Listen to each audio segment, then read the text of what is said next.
નમસ્કાર મિત્રો, Gujarat division news પર સમાચાર મળી રહ્યા છે। દાહોદ આજે જિલ્લા કોંગ્રેસ દ્વારા કલેક્ટરને સંબોધતું એક આવેદન આપવામાં આવ્યું હતું। તે વેરાની તસવીર। દાહોદમાં રખડતા ઢોર સહિતના મુદ્દે જિલ્લા કોંગ્રેસ દ્વારા કલેક્ટરને આવેદન।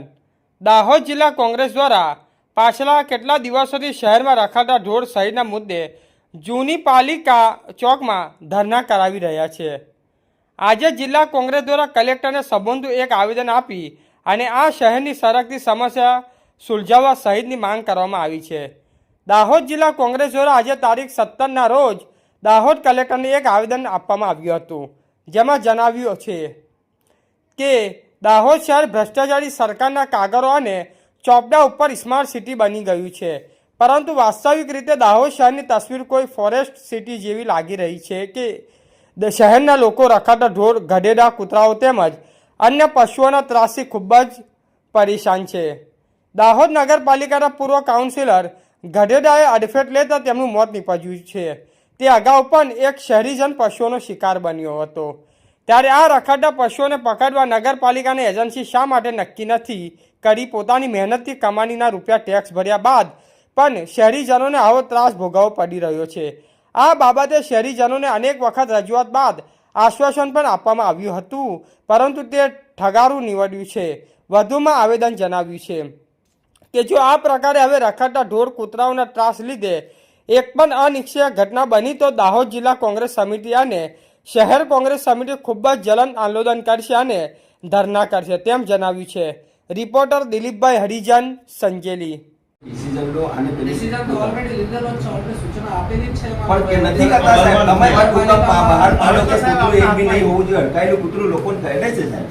લોકો રોજ શહેરમાં રોજ 10 જગ્યાએ આ બાબતે શું કરી શકાય? કારણ કે આમાં જો હોય કઈ આખા બધા જ જગ્યા ઉપર આપણે પરિસ્થિતિ હોય છે, કારણ કે રખડતા કૂતરાની સંખ્યા ઘણી બધી છે, પરંતુ એનિમલ સેન્ટર નામના પૈસા આવ્યા કે એનિમલ સેન્ટર બનાવી શકાય આપણે જેમ સ્માર્ટ સિટી એનિમલ સેન્ટર નહીં હોય છે, કોણ કે નથી હોતું સાહેબ? એની અંદર કાયદેસર એ હોય છે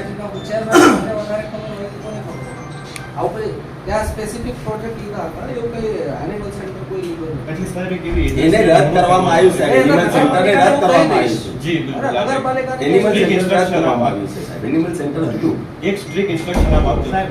બીજું કે નગરપાલિકામાં કોઈ પણ રજૂઆત કરવા જઈએ છે ને તો નગરપાલિકા વાળા સાહેબ છે ને તો એમ જ કહે છે કે આ સ્માર્ટ સિટીનો વિષય છે। સ્માર્ટ સિટી મિશન ગયા વર્ષે પૂરું થઈ ગયું એની અંદર બી સાહેબ છે આપણે ભગીની સમાજથી માંડી જે પડાવ સુધી જે તોડવાનું તે તો તોડીને અડધા દબાણો તોડે ને અડધા તો એમને એમ મૂકી દીધા।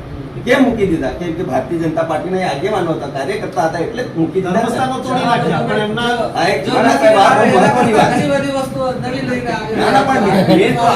તમે કરો સાહેબ, અમે તો આના માટે જ બેઠા છે। આ તમે 3 દિવસમાં અમને કરી નાખો સાહેબ, તો 3 દિવસ પછી અમને આ મરણ પર ઉપવાસ પર ઉતરવા 3 દિવસ કોંગ્રેસના બધા જ કાર્યકર્તા ઉપવાસ પર ગધેડાઓ તો વધારે નથી જોવા। અરે આ સિમ્પલીકર સાહેબ અમારા કાઉન્સિલરને ગધેડાએ લાત પાડી દીધા। યોજના આ ભટ્ટાવાળા ગવર્નમેન્ટ ઓફ ઇન્ડિયાએ કઈ યોજના ઘોષિત સાહેબ એનિમલ સેન્ટરની અંદર એમને મૂકી શકાય માટે 50 લાખની સહાય મળે છે। એ કરી છે। આ ભટ્ટાવાળાના ગધેડાઓ ત્યાં છૂટા મૂકી દેવામાં આવે છે। 50 ગધેડાઓ પાડી લેશે તો પછી 50 લાખ રૂપિયા સાહેબ એમાં છે ને આ ગધેડાનો એક ટાઈમ આવે જ્યારે કામ કરવાનું હોય તો એ ગધેડાને એના માલિકો ત્યાં એમના ભટ્ટા પર રાખીને કામ કરે, પણ ચલો ઠીક છે, અમે જોઈ લઈશું। Okay thank you.